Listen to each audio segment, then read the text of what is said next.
Hello everyone, কাল ছিল কালী পুজো। যেহেতু পুজো শেষ হতে হতে প্রায় 3টা বেজে গেছিলো, তাই কালকে ভিডিও পোস্ট করতে পারিনি।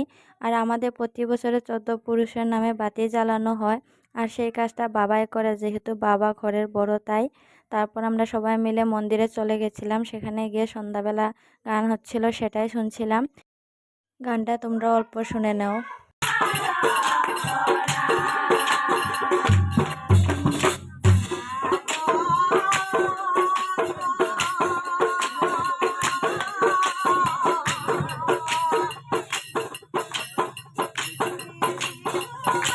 তারপর এখানে দেখো পুরোহিত মশাই পুজো শুরু করে দিয়েছেন, আর আমরা সবাই একে একে অঞ্জলি নিচ্ছিলাম। সেটার ভিডিও করতে পারিনি। প্রায় 8টা থেকে বাউল সঙ্গীত পরিবেশন হচ্ছিল, আর এই বাউল পার্টিটা বেঙ্গলে ছিল, তাই সবাই মনোযোগ দিয়ে শুনছে, আর তোমরাও শুনে নাও। তুমি করো তোমার কীর্তন, আমি কি জানি